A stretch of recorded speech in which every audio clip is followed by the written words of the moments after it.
Hi, welcome back to the course. Today I thought we're going to do a little bit of a recap because I mentioned the many things already. And how does it all kind of fit in together? So, first of all, I explained the difference between weather and climate. Weather basically describes day to day conditions in a place, and it can change very quickly. One day it can be dry and sunny, and the next day it may rain. Climate, on the other hand, describes conditions over long periods of time, 30 years or more. And climate change is defined as a large scale, long term shift in a planet's weather patterns and average temperatures. It's important we keep an eye on this because it has dramatic ramifications for all of us. And this is all important because the records show that the Earth has warmed by an average of 1 degree Celsius since the 1850s.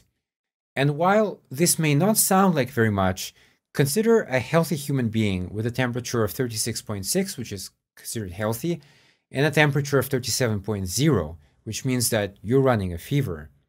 So, just a half degree difference means the difference between a healthy person and someone who is sick.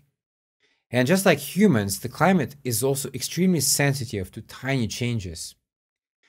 It's important to say that climate change is already having an impact on millions of people, and generally, these people are poor with limited or no access to education and information.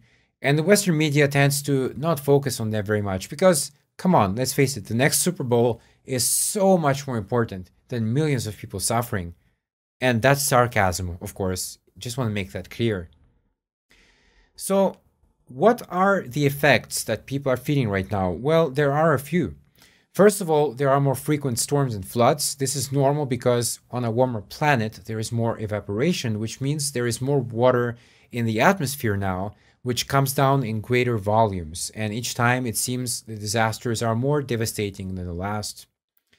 To give you one example, the US was hit by a total of 15 named storms, 8 hurricanes, and 2 major hurricanes in 2018, which cost a total of over $50 billion in damages, and this is only going to increase in the future.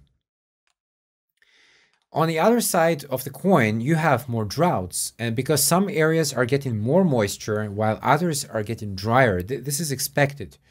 In 2011, there was a big drought that covered areas of Ethiopia, Somalia, and Kenya, and again, I'm pretty sure that the Western media didn't give it too much attention. Because to the Western media, these problems are generally very far, and maybe they don't really care about people over there. The 2011 drought was the worst drought for 60 years. Lack of rain meant that cows died, crops couldn't grow, and there wasn't enough water for drinking or cooking. In Kenya alone, 3.5 million people needed emergency assistance. And this is, of course, related to hunger. So, of course, if people can't grow crops, if they can't consume livestock, that means that a lot of people are going hungry. So, here I will just say that the Earth has about 8 billion people now. The population of the world has really exploded in the 20th century in a way that, in my opinion, is not sustainable at all. It's true that there are other factors here as well, like corruption and mismanagement of resources. We have to be honest about that. So, right now, in fact, 1 out of 8 people in the world goes to bed hungry. That's about 900 million people that are short on food. Famines are, of course, very dangerous for people, and changes in temperature and rainfall patterns make it very difficult for farmers to know when best to sow, cultivate, and harvest their crops. And when crops fail, people go hungry. If you look like things like large storms and floods, they don't only destroy crops, they also damage the infrastructure that transports and distributes the food. And very unfairly, it is often the people who are in the poorest regions who contribute least to climate change that suffer the most. There is an estimate that the number of people at risk of hunger by 2050 could increase by 10 to 20% more than would be expected without climate change. And on top of that, you got melting glaciers, melting sea ice and ice sheets, and I briefly touched upon that in previous lectures. Arctic sea ice has been declining since the 1970s, and some contrarians say, well, okay, look at some parts of the Antarctic. The ice is growing in some parts there, and that might be true, but they are ignoring large parts on the periphery, which are experiencing an accelerated rate of melt.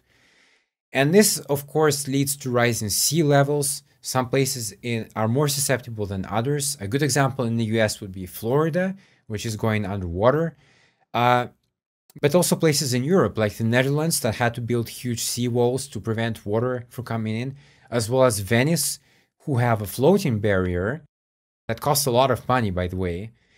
And in Asia, you see in countries like Bangladesh, who are basically at sea level. So for them, if the sea level rises just by a few centimeters, it will have dramatic effects.